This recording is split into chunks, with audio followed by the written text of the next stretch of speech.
Ciao a tutti e benvenuti in questo canale, sono Alessandro Davide e oggi con questo nuovo video volevo consigliarvi una lavatrice carica dall'alto. Quindi se avevate intenzione di comprare una lavatrice nuova carica dall'alto, vi consiglio di acquistare questa perché sarà la lavatrice di riferimento per i miei prossimi video. Così se in futuro avrete problemi potrete risolverli gratuitamente guardando i miei video tutorial. Per favore cliccate mi piace se vi interessano questa tipologia di video, così ne farò degli altri. Grazie. Non posso farvi vedere la marca e il modello dell'elettrodomestico perché non faccio sponsorizzazioni, però se vi interessa sapere di che prodotto sto parlando vi lascio il link in descrizione e nel primo commento. Vi basterà cliccare sul link e visualizzerete il prodotto con il prezzo, poi sceglierete se comprarlo o meno. Allora, iniziamo ad analizzare il quadro comandi, quindi il cruscotto. Allora, qui abbiamo una manopola che è un selettore, quindi non è una vecchia manopola con ingranaggi, ormai quelle non esistono più da tempo, quindi può essere ruotata in senso orario o antiorario per selezionare i programmi.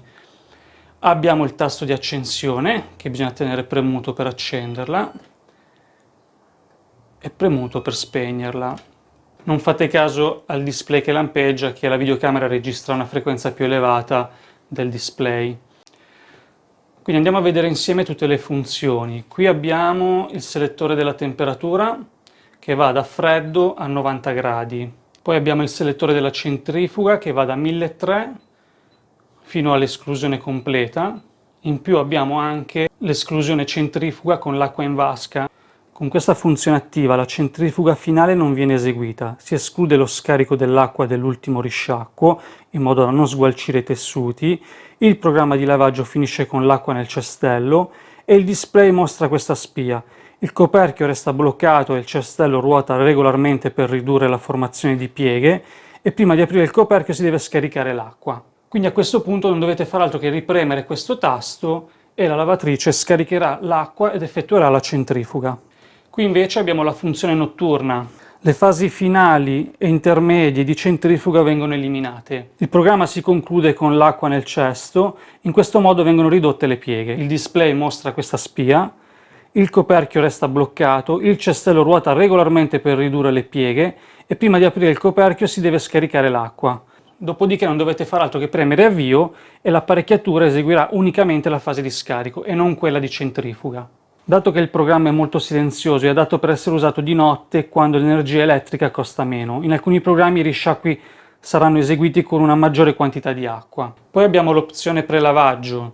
Attivando questa opzione, la lavatrice attiverà il prelavaggio all'inizio del programma. Quindi impostate il programma e con questa funzione attivate il prelavaggio. Dopodiché premete avvio. Poi abbiamo la funzione macchie. Attivando questa opzione ci sarà un trattamento speciale per le macchie e il prodotto per trattare le macchie andrà versato nel primo scompartimento del detersivo. Poi abbiamo la funzione extra risciacquo che non si può attivare su tutti i programmi, solo in alcuni. Questa funzione è utile per chi è allergico ai detersivi e non vuole lasciarne tracce sulla biancheria. Questa qui è una funzione permanente, una volta attivata anche spegnendo e riaccendendo l'apparecchio rimarrà sempre attiva, va proprio disattivata di proposito. Questa funzione ottimizza la distribuzione di ammorbidente e migliora la morbidezza del tessuto. Anche questa funzione qui è permanente, una volta attivata rimarrà sempre attiva. E poi abbiamo l'opzione vapore finale. Quando si imposta questa opzione, il programma termina con una fase antipiega durante il quale il cestello viene fatto ruotare di tanto in tanto per evitare la formazione di pieghe, che non è possibile attivarla con tutti i programmi. Tipo con i delicati non è possibile. Fate attenzione a questo tasto perché se lo tenete premuto attivate il blocco e quindi, come vedete, non è possibile più modificare niente. E c'è il lucchetto che lampeggia. Per disattivarlo basta tenere premuto. Ok? Poi qui abbiamo la partenza ritardata che arriva fino a 20 ore. Una volta impostato tutto il programma e tutte le funzioni che ci interessano, impostiamo la partenza ritardata e premiamo avvio. La lavatrice partirà fra 4 ore. Ok, adesso andiamo a vedere la funzione più importante di questa lavatrice, che è il Time Manager. Quindi una volta selezionato il programma e impostata la temperatura che desideriamo, a questo punto non dobbiamo fare altro che premere il tasto Time Manager per ridurre i tempi di lavaggio. Vediamo. Quindi da 2 ore e 40 minuti possiamo scendere fino a 1 ora e 15.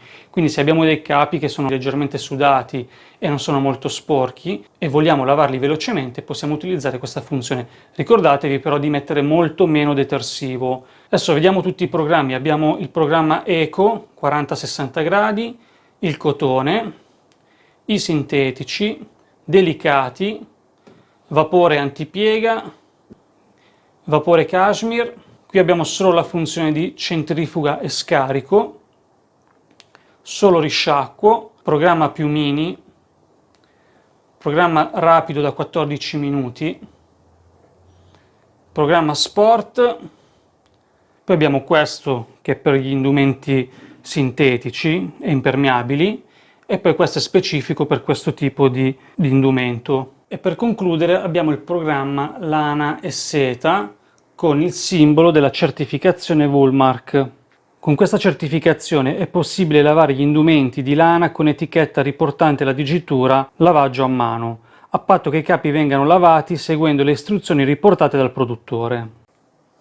Ok, qui abbiamo il contenitore del detersivo, abbiamo il primo scompartimento, il secondo e qui si versa l'ammorbidente.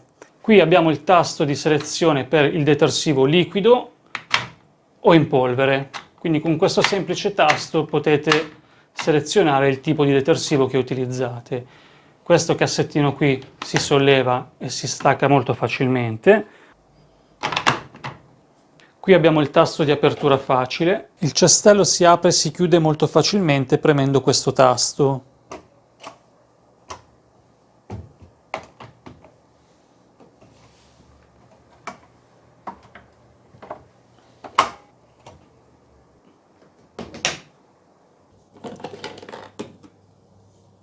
Finalmente sono ritornati a fare i filtri come li facevano una volta, cioè un filtro che filtra veramente, quindi non è solo un tappo di ispezione.